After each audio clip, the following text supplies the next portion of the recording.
Hello and welcome back to a video about cross stitch with a little bonus today.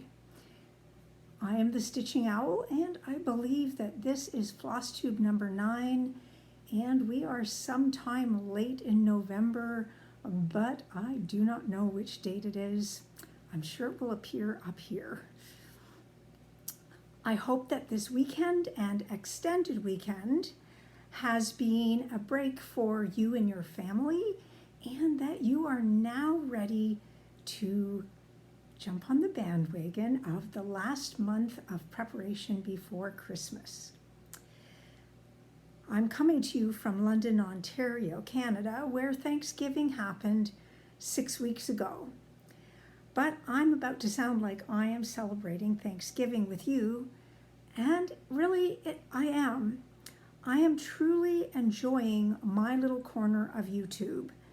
And while I don't get a chance to often meet my friends that I have gotten to know through stitching, I still feel like you are my friends. We are so fortunate to have this community.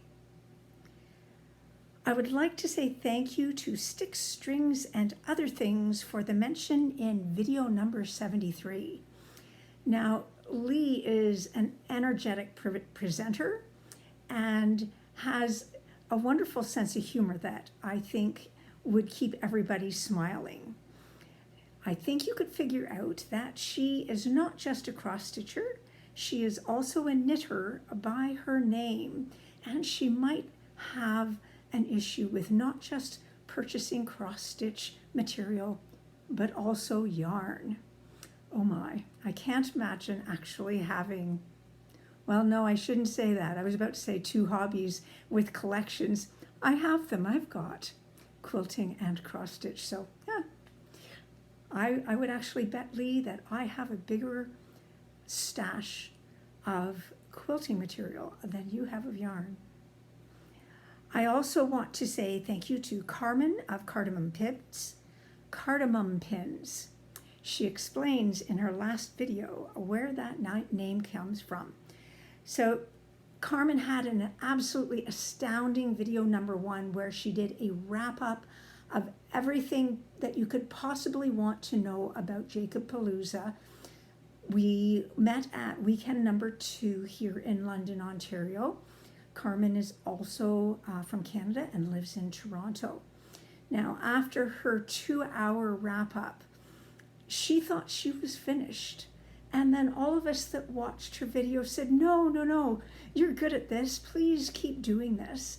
And I'm pleased to report that she has uploaded video number 2, and she has promised that there will be a number 3. I think we've got her hooked.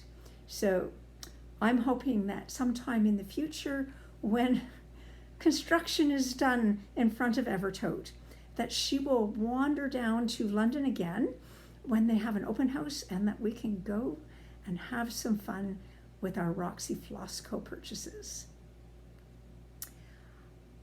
I would like to also thank Leah of Leah's Cross Stitch Corner for her mention in Flosstube 24.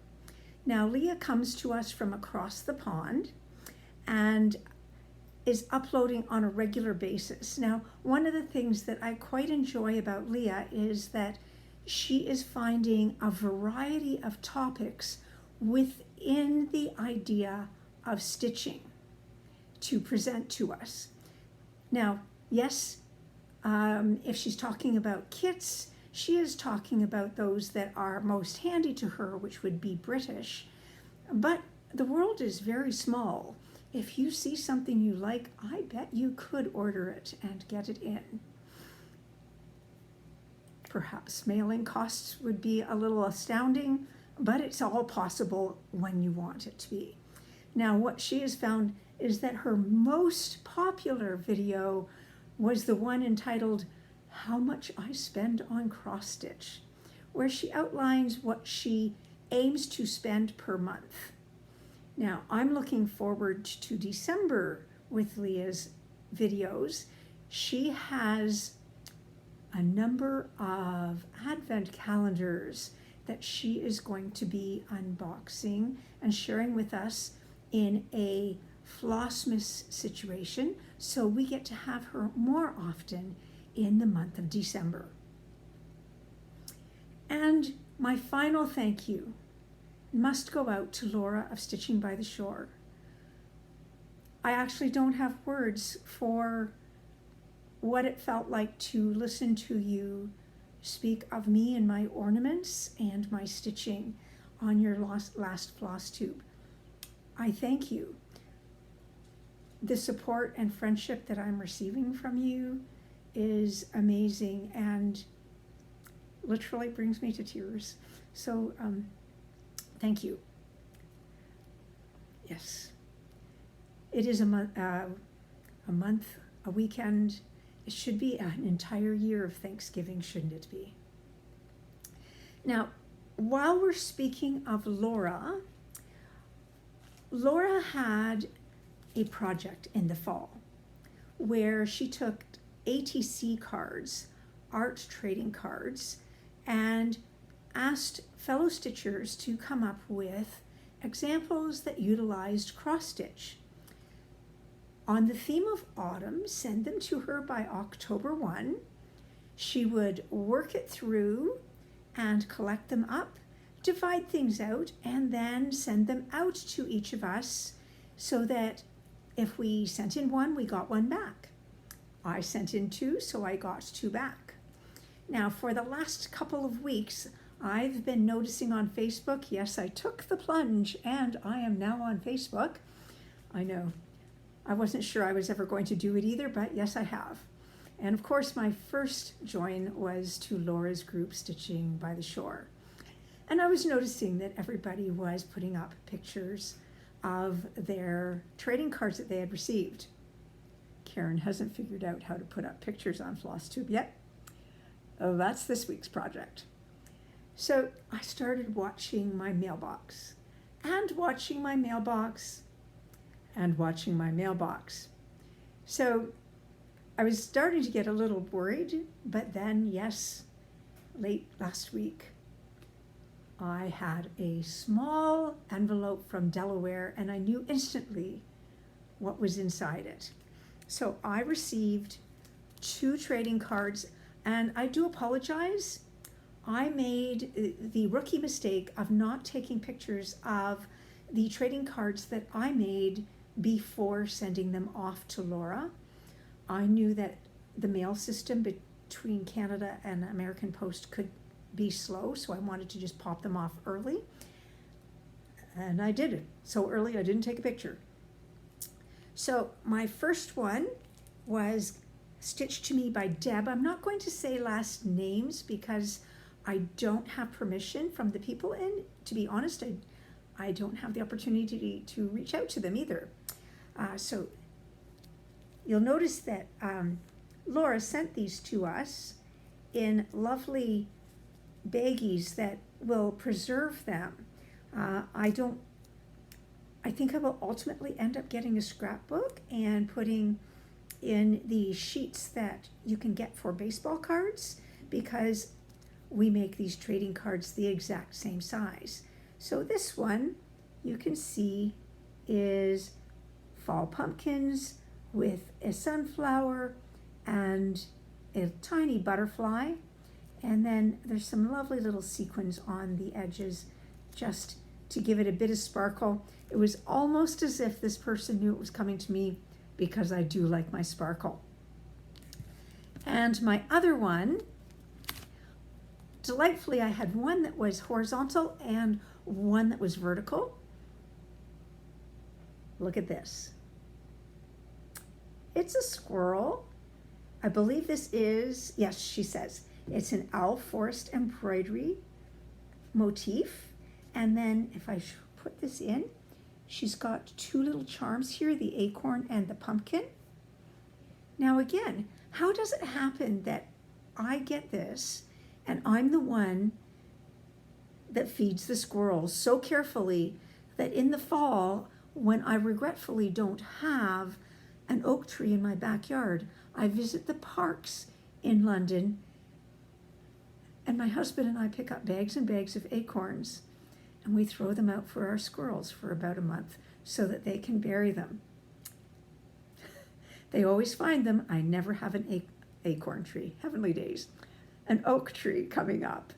So these were perfect. Laura, thank you for doing this for us. And yes, you bet, I'm up for doing it again. Okay, so now we go into fully finished. I have to look to see where I put them. Okay, so last time as a finish, you saw my Christmas tiny town, and I hinted, well, no, I didn't hint. I stated outright that I was not going to be putting this into my usual fully finish. This time, I had a square vase that I had been given a lovely flower arrangement in for doing some puppy sitting. I prefer the people in my life, if they've got a dog that's 30 pounds or less, I'd rather take care of their dog here when they go on holidays than have the dog go to someplace like a vet or a kennel. That way they are just loved, and yes, it's something that I just do. And I suddenly had roses from Rocky. So I thought, what can I do with this container? So here it is. So this is going to be something that is on the mantle of somebody important in my youngest's life. And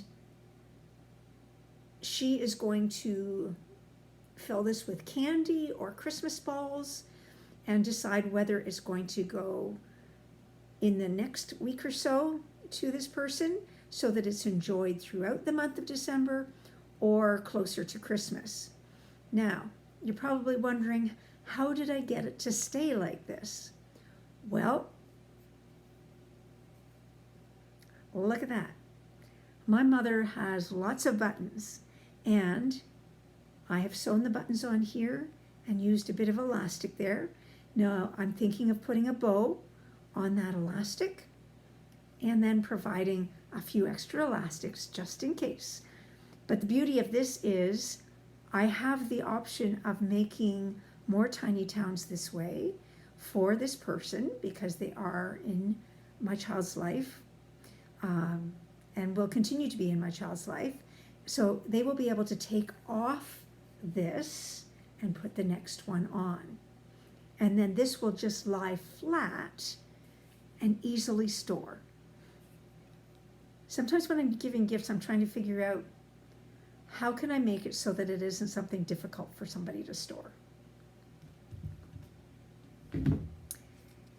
Okay, now, next, last week I had started Polar Pack. Yes, which is this one. So it's Plum Street. And let's see if I can bring that. So you can see they have a whole series of these animals. I just want to stitch. Trisha is starting the one with hedgehogs. And this one has the 3 polar bears on top of what looks like one of the knitted sweaters that you knit in the round. There is more stitching on this than it looks like. Now, they made a little pillow out of it, and I think you're not going to be surprised that Karen said, well, let's count up how many stitches it is and figure out what count of fabric would make it into something that I could make into an ornament. So I determined that I could do this on a 20 count Aida. And yes, you guessed it, I sparkled it up. Instead of sewing the snowflakes, they are beads. And then I used the white and red beads to match this argyle sweater. Argyle? I'm not sure if it's argyle. I'll say knitted sweater instead, around the outside so that it now is a pretty ornament. The thing that I really like about this is that, yes, it can go on a Christmas tree, but it can also stay out through the rest of winter with ease, and it can also go to my friends who celebrate Hanukkah instead of Christmas. So this is the tiny town pattern that I made. And my last fully finish for this time is another ornament that, to be honest, was an experiment. Yes. So this was called Oh Christmas Tree, and it was designed by Lisa Harris with Lisa Leanne Designs. And it's a pattern found on page 76 of this Just Cross Stitch Ornaments book. Now please notice it is not this year, it is the 2020 year. When I'm in an LNS and they have past versions of this, I do try and fill in my collection. Yes, there's so many beautiful, beautiful Christmas ornaments that we can be making year after year out of these. So I stitched this on 20 count country mocha with 2 strands of DMC. Now, let me see. I'm going to show you what this looks like. Oh, good, I didn't drop it. There it is. Now, when you look at this, you're about to say, Karen, that looks like it is all specialty stitches. It is all specialty stitches. And I enjoyed every one of them. And none of them were difficult, because this magazine provides a complete summary of how to do these stitches at the back of the book. The diagrams are excellent, and indeed, I actually think that this ornament went faster because of it. Okay, so here's my, I tried to make a triangle pillow, and here it is. Now, when I hold it up close, there we go. You can see Smyrna crosses. You can see road stitches. Ooh, what else do we have? Algerian eyes and Scotch stitch. But when you look at each one of these, let's see. Each one of those is over 16 boxes. 16. I started this yesterday at 4 o'clock in the afternoon. I was beating it this morning, and at lunchtime I was trying to see whether I could fill this pillow so that it was cushy and had some stuffing in those corners. The pattern asked for these beads. This was not Karen's original thought. Now, I think that I'm going to do this again. Believe it or not, as soon as I finished stitching this, I was like, I want to do it again. That's the sign of a fabulous ornament pattern, because you want to do, this one will go to my mom, but I do want to have some more to share. I think I'm going to play around with the colors and make it look like more like Christmas lights, not just the white lights. And I might try yet another finish. But I do like that I'm branching out and trying different things. So there are my fully finished items for today. Now, what about finishes? Well, I only have one of those today. I don't think I'm going to get a full poker hand. So what I did here, this is a pattern that I purchased when I was at Jacobpalooza. It's called Love Gains, and you'll notice I have Jacob's message and signature. So I will treasure this pattern. When I hold this up, you can see that each of these are Quakers, but they're not full Quakers. They're half-quakers. There's 20 of them. Well, that means that Karen has the opportunity to make 20 different ornaments. So I decided to take, which one was it? Okay, so the first one I did was this one right here with the little hearts and this little filigree type edge. And I used a material that I purchased at the Evertote retreat called Candy Apple Red.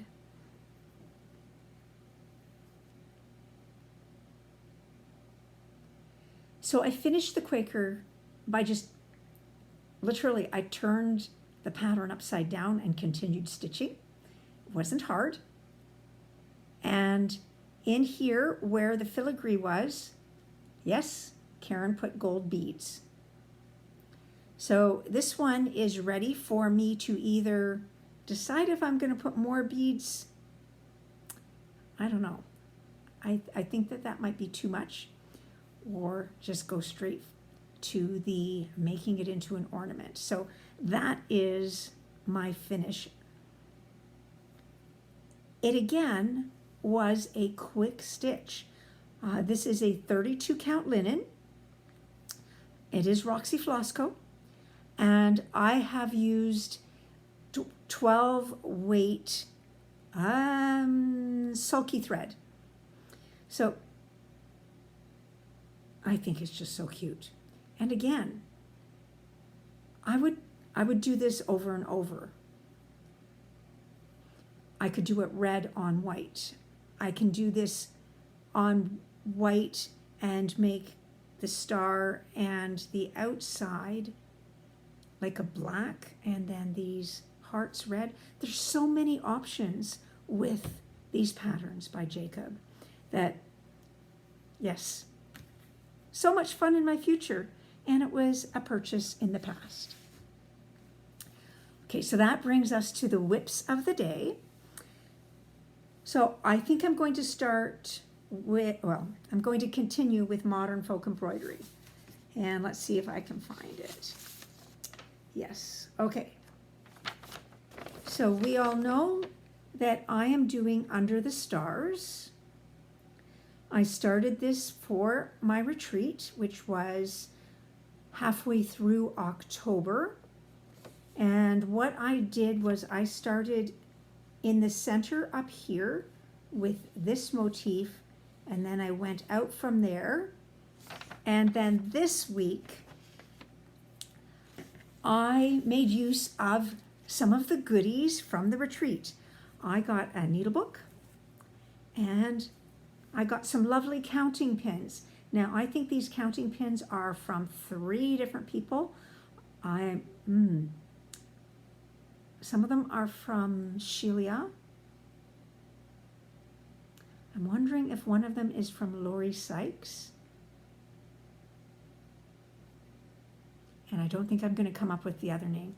But I used these to actually count out and make sure that I was going to have enough space to go across, because I purchased a material that I fell in love with for this project, knowing that it was going to be a tight fit and that the length is going to have some challenges, so I'm going to have to be creative.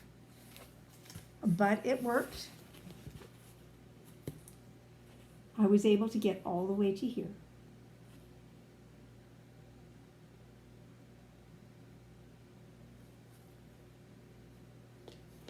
So this is a 32 count Blue Moon Lagana. It is an even weave. I love the modeling on it. With something that was called Under the Stars, I thought that it was perfect, that it looked like the sky as it's dimming at dusk. The floss that I used is again sulky thread, 12 weight, and I used a variegated light yellow because I thought that was very star-like. I am enjoying every moment of stitching this. So it's one of these that I know that I, in general, tend to really focus on a project and try to get it done. But this one, I'm enjoying just doing 2 threads a day, and I just want to have it done by next October when I go to Stitch North. I would love to be able to show it to Caroline then, although I do know I could actually just drive about 10 minutes away and show Caroline there. Now, if you're worried about how tight my margins are, I am planning to do a tapestry style finish, and I'm already have visions in my head of how that will go. And because I'm a quilter, I don't have any problem coming up with a sleeve for the back that will make it possible for me to actually hang it successfully. So that was whip number 1. And this is where everything ends up just all around. I don't have the laundry basket system that Sarah has yet. Whip number 2. Well, it's the BAP. So BAP means, well, I'm going to say it's the BAAP, my Big Awesome Art Project. So I do view what we are doing as making art. I'm doing the Stained Glass Owl by Sharova Creations.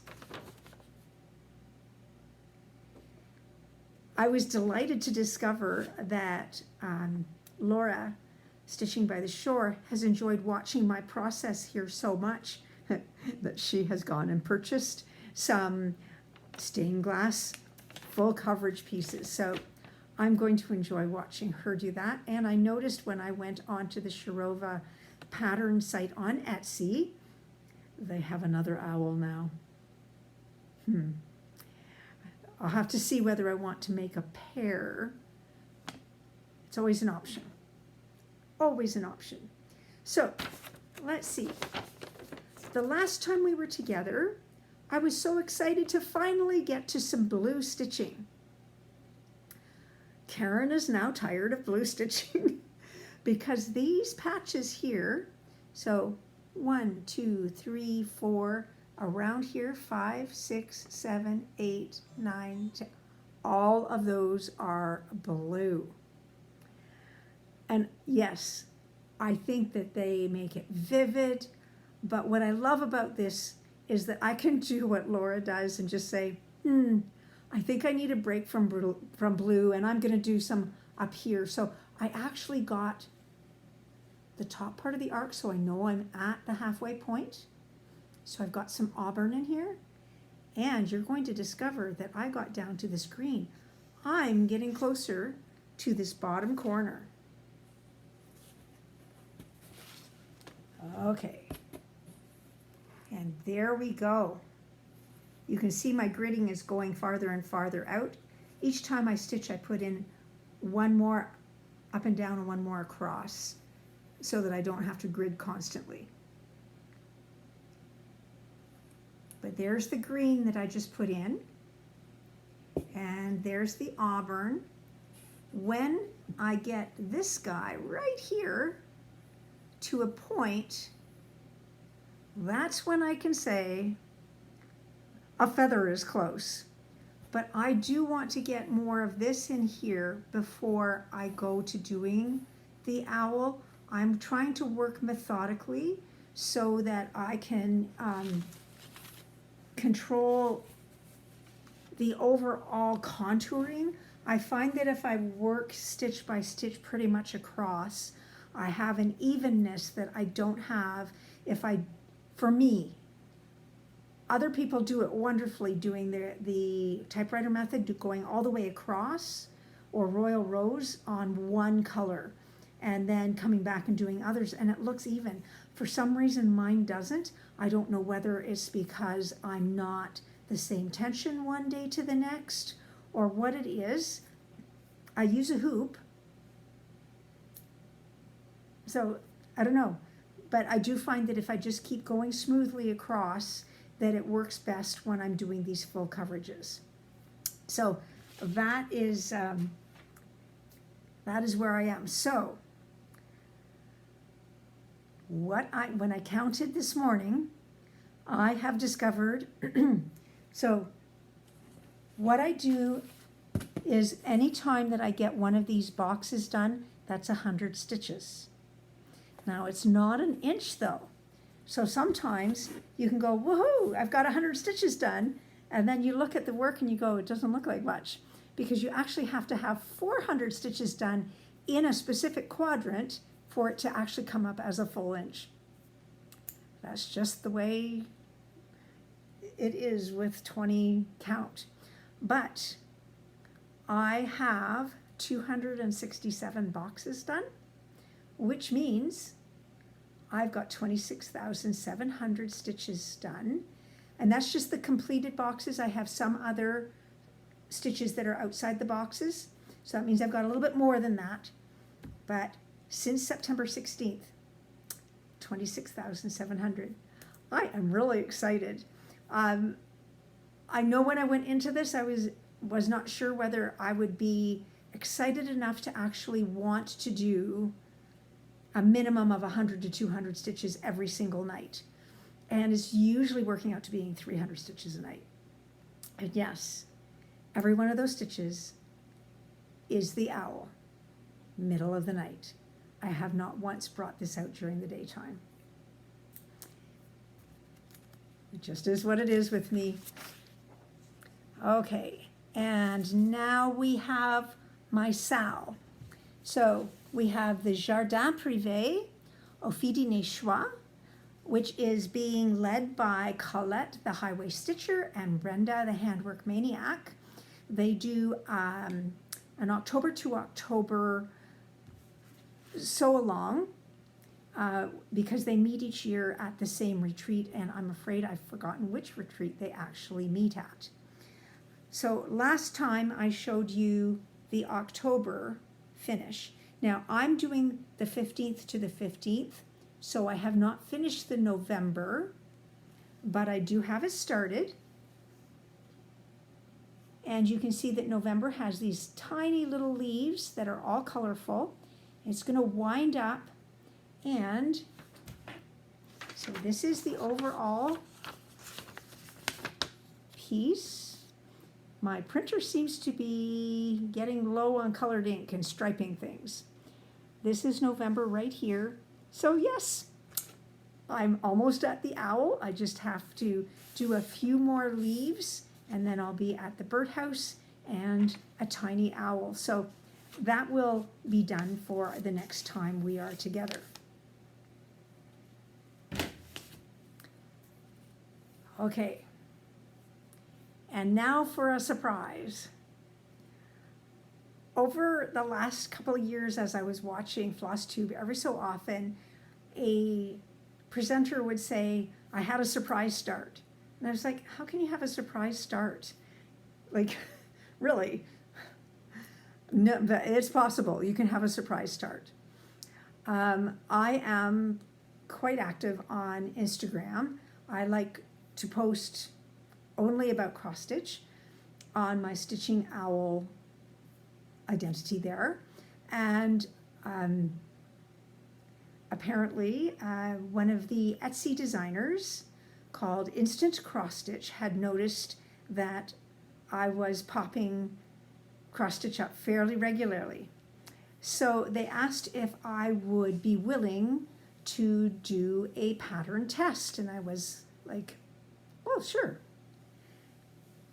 So here's the thing. I should, in the future, they've been great to work with, but I know that I should say, what's the timeline and how big is the piece? Because I could have gotten caught that it was as big as my stained glass owl and that they wanted it in 3 months, which then I would have had to say, oh, I'm so sorry, I can't actually do that because I'm not going to be monogamous only to yours. But it didn't turn out to be that big, and I was actually very thrilled with the pattern. Now, the pattern from Instant Cross Stitch, the download comes instantly. I think that's where they got their name, and it's available in color and in black and white. It will go into GoodNotes, no problem whatsoever.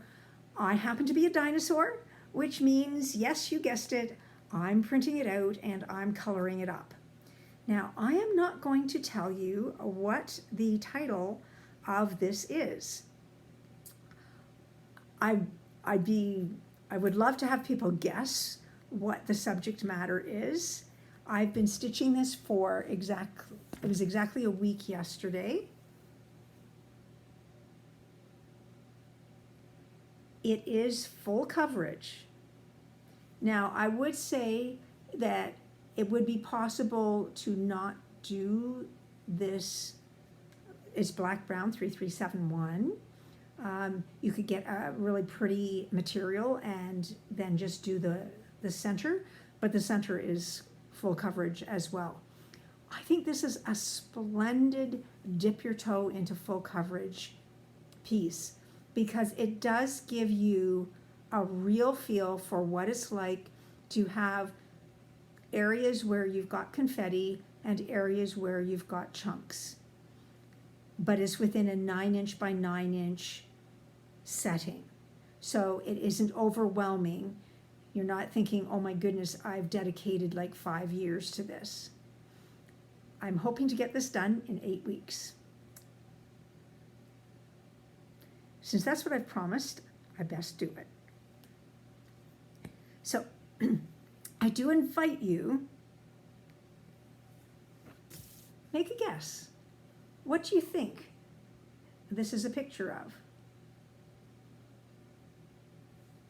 So this is being stitched on 32 count Lugana.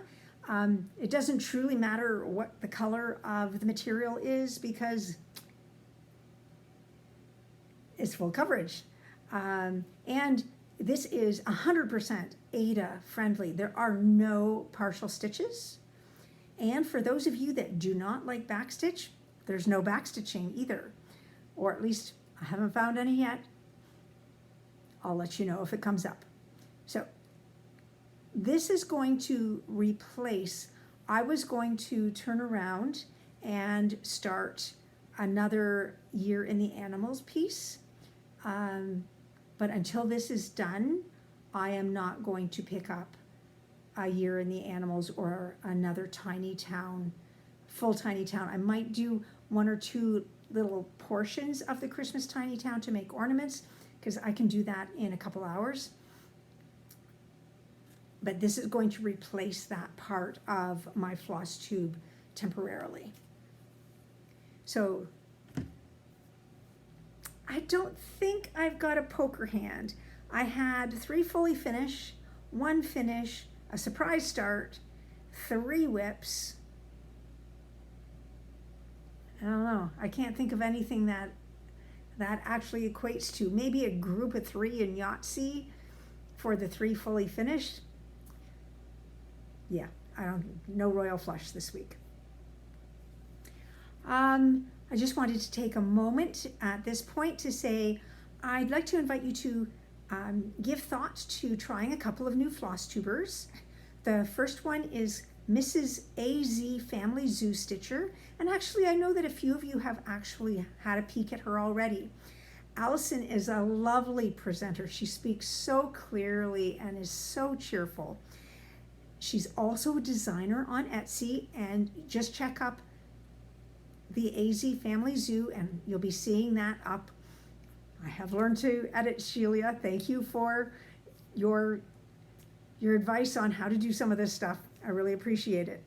So Allison and her husband rehome animals that are considered challenges. They often have medical issues or might not be on the younger side, and she gives them a permanent home. If they need surgery, they pay for the surgery. They are doing this out of their own pocket. So the proceeds from the cross-stitch patterns and from the jewelry that are on her website go to helping pay for the maintenance of the animals. You can certainly send her a donation. She's not considered a charitable organization at this point, so she can't give you a receipt, but anything helps. I know that I have my eye on a specific pattern that has to do with rescue, because I think that I can actually make it into a size that, yes, can be an ornament, and that I can put a dog name on it, because my neighbor rescued a dog named Millie, and I would like to give Millie her first Christmas ornament. So that's going to come up in December. So I hope that you'll give her a chance. She has lovely stitching. She's an avid quilter. Her mother is also gifted with a needle, and so she's got two people's stitching progress to show. Well worth a watch. The other flosstuber is quite new, Kenneth Freeman, spelled this way. Ken is doing bi-weekly videos among a busy music schedule, and it's like, oh, he's a musician. Yes, indeed, he's a pianist. I happen to love his anecdotes about his music life because I live that. I have been the accompanist, I've been the teacher, I've been the organizer of festivals, I've done all of those things, so I get it. We've got stories to swap for sure. So it is quite entertaining, but on top of that, he's got lovely stitching, and he's got quite a wide variety in what he does stitch. From I was seeing mostly medium size, and I noticed he's got a full coverage that he started, and then in the last floss tube he was talking about his 2024 goal being an ornament a month, so that he can actually enjoy having multiple ornaments available a year from now. So I hope you'll take a peek and, do all of the wonderful things, the subscribe and like, because it really does help for all of us to be more visible on YouTube. I have been amazed how, for some reason, in the last week, how many YouTube that I have never heard of before, flosstubers, have popped into my feed. And in some cases, they have 70 or more videos already. And I'm like, how is it that that's not happening? But that also tells me that my floss tubes are not going out to that many people either. I will say thank you to those people who have subscribed and liked, and share with your friends. I really enjoy it, and thank you to all the people that shout out, because that also helps. Future fun. Well, kudos to Rosewood Manor. Just going to lean over here for a moment. So I was having a hard time getting my hands on 12 Quakers. This was the pattern that Sheila and EJ had chosen for the stitch along for the Sunshine Stitchers that's to start December 1st. I had tried 1, 2, 3 Stitch, wasn't there. I tried my local LNS, wasn't there. It was just really, really tricky. So I just reached out to Rosewood Manor, and indeed, of course you can get it from us. So I was a little trepidatious because I thought, oh, the mail system from there to here, it came in just a few business days. So there was a weekend in the middle of it, but it was less than a week. So for future fun, I've got my 12 Quakers pattern ready to go, and they are arranging to have a Zoom on December 1st evening for people who want to start this with them. Now, they are keenly aware that this is also overlapping Jingle Ball, so they understand if you decide to do Jingle Ball, but I don't know, I think I'll drop in for at least a little bit because I want to meet EJ. The way they've got that partitioned out, you've got 13 months to do 12 Quakers, so that means that if you have a month where you just can't keep up, perhaps you're a teacher who has to give lots of testing, yes. all sorts of things. It just gives that a little bit of cushion. And while there is sort of areas that have been suggested by EJ, you can stitch the Quakers in any order that fits your life and just add up to finishing for Christmas next year. So I believe that is called the Bake Me a Quaker SAL. I will list this different SALs that I'm joined into. I can't believe I'm doing this many of them in the description box below. I hope that you will consider taking a peek at some of these. And I really do appreciate the people that run these. It is so much fun. Okay, what else for future fun? Well, I met Caroline. So a while back, Caroline at Evertote started bringing in the artsy housewife patterns. And I have to admit that I've fallen in love with them. I asked her if she would consider bringing in the Una Owl pattern, and she said yes. And not only did she bring it in, they've created a Roxy Floss Co. packet, a conversion. So I have this to start. This is going to be my Christmas holidays stitch. I'm so excited. And of course, yes, Karen loves an owl, but he's just so cute. Look at the owl. The eyes are precious, and these, the Roxy Floss Co. is just so wonderful. And I've got to say, they have such a lot of fun naming their flosses. The green floss that I used in my polar stack was called Einstein. And you're like, what? What's Einstein? Well, I took it out of this packet that was made for Halloween. And in that Halloween grouping, there was 2 greens. The brighter green was called Frank.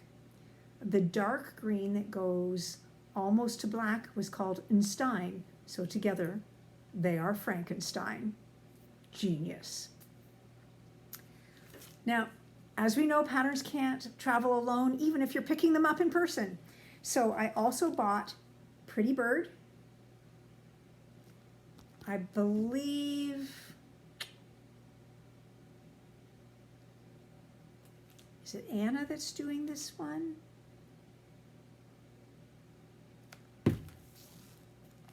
Curious Crafters, one of the two. And then I also picked this up because I thought, oh my goodness, candy apple red background. I've already got the material for this. It's just exquisite. Okay. And now for 1 week, I'm going to take a page from Crisscross. I don't, on a normal basis, spend a lot of time giving a lot of information about myself and my family. But through Carmen, Sarah from Sarah's Stitchy Spot asked me about my music background. And I said, okay, I will take a little bit of time at my next Flosstube to explain my music-y background. So I'm actually going to take off my glasses. I don't need to refer to notes for this, so we can get away from all of the glare. So my parents were married when they were in their early 20s, and just shy of their first anniversary, they had their first child, my brother, and a year later they had my sister. So they were busy with 2 children. And my brother and sister got to school age, and my mother discovered she was pregnant with me. So I often say to people, I had the best of both worlds. I was an only child during the day and had my mother's devoted time. But after school, I had siblings.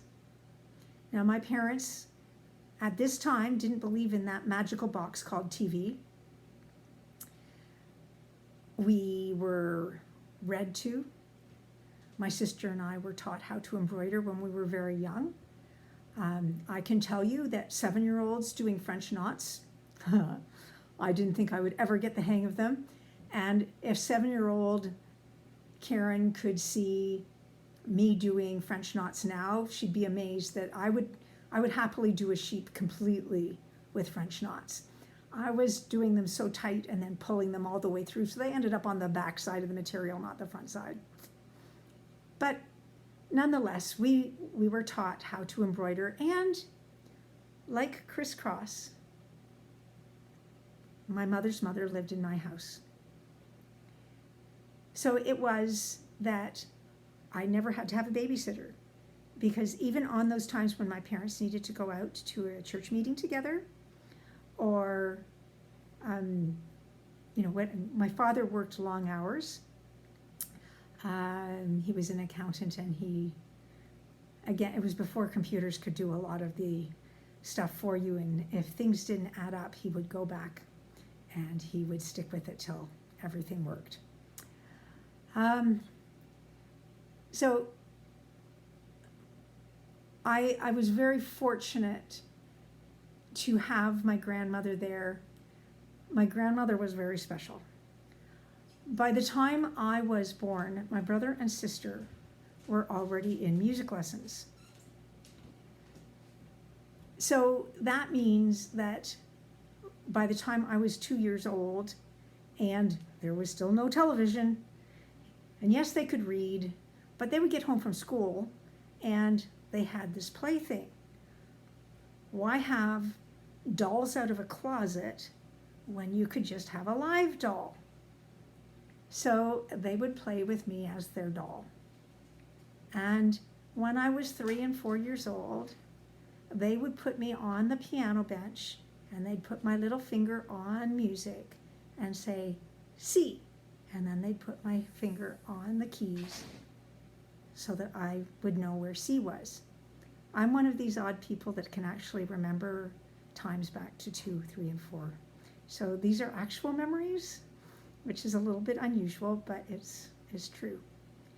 So my brother and sister are 5 and 6 years older than me. Yes, they are musicians also. My mother took me to my first piano lesson before my 5th birthday.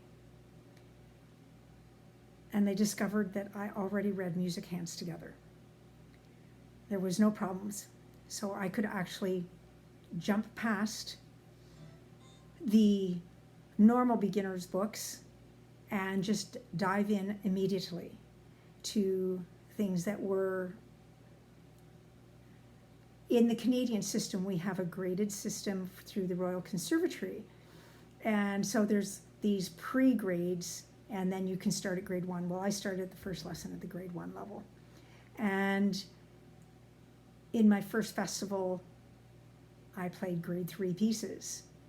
When I was 3, for fun, my mother would take me to the local festival, and she would have me sit and watch the children go and play for each other. My parents were always very careful not to call these competitions. They were playing together. So when I was 5, I was like, but I want to do this too. And so they let me. So by the time I was 6, I was winning trophies. I'm an odd person. I have my anxieties, but my anxiety is being in an audience. I have a hard time being in the audience, but I don't have a hard time being out front. Each of us is made in a different way.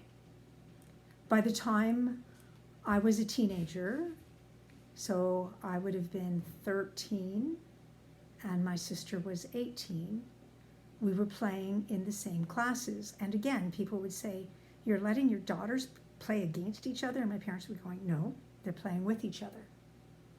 We did not look like each other.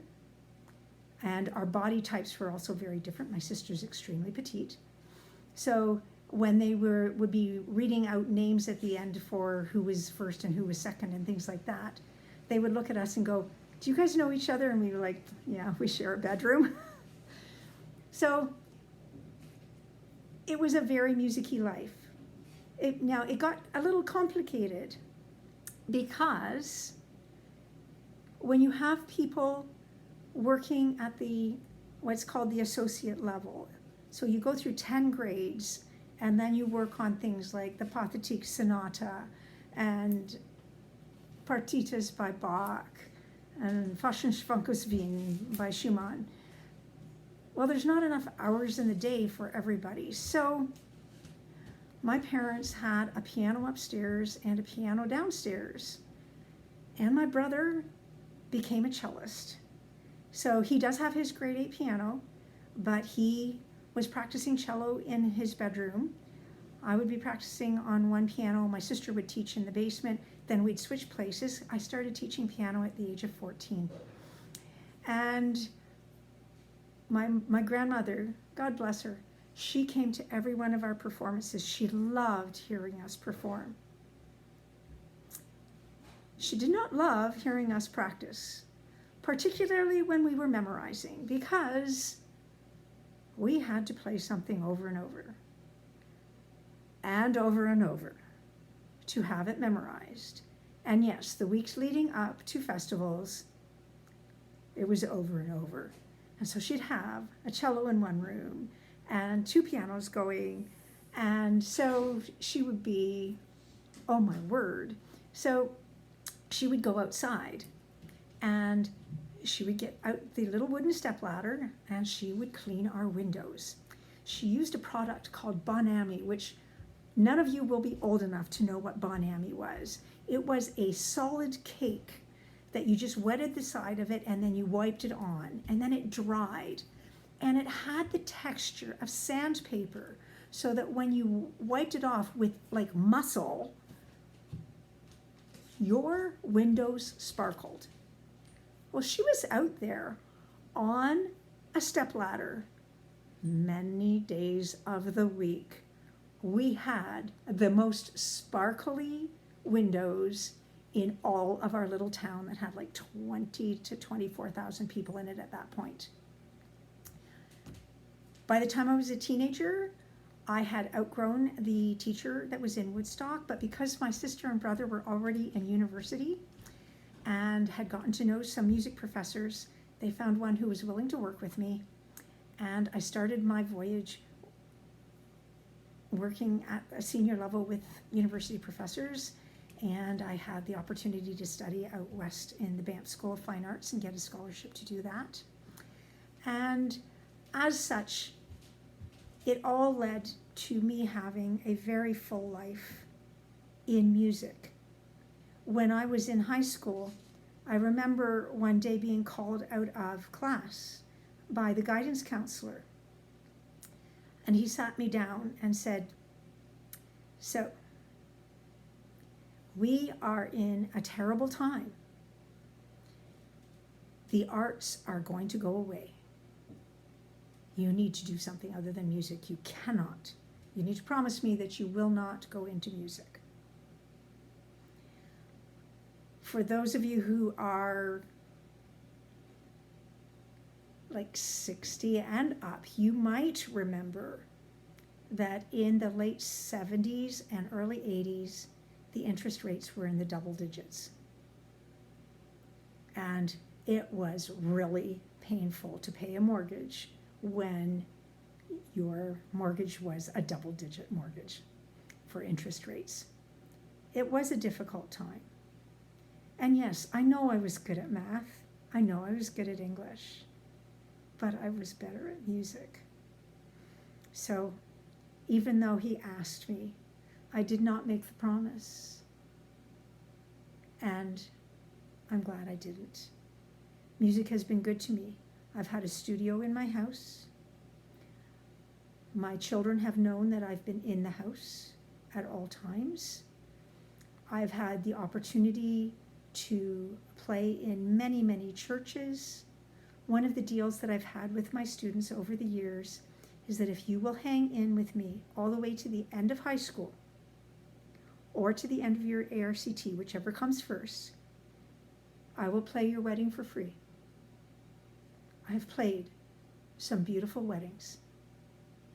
And in some cases, I've been allowed to compose the music for the wedding. Because yes, I'm even a composer, published. And at this point, there is such a wealth of music out there for children. I've composed everything from early beginner through to ARCT level. But just as cross-stitch patterns are too often scanned and one thing and another, that's what happens with music. And even though I've got over 30 published booklets out, and some of them are full books, the amount that I make in a year off of my publishing is about 1 week worth of groceries. So I'm hesitant to give a lot of energy to it unless I have a specific reason, like a wedding. So at this point, if everything goes right, I have a gift for you. Earlier today, I did a quick video in my studio. Now, I'll be the first to say that the lighting, it's a little bit bold. I have to have it bright over the piano for me to see the music. I've had cataract surgery, and it's easier now, but I was so young when I had it. I didn't know why I wasn't able to see properly, and so I was just having to have really bright light. Recently, I played for a funeral, and somebody who was there then went out and purchased a new book for me because they thought that I might like some more music to play. And so this is the book, Carols with Classics by Tom Fetke. And if I can edit this properly, just before I say goodbye, you will hear me play to you O Come, Emmanuel, as it is mixed with the Moonlight Sonata. Sarah, thank you for asking. Thank you for being interested in what my story is.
And now, I hope you just saw the video.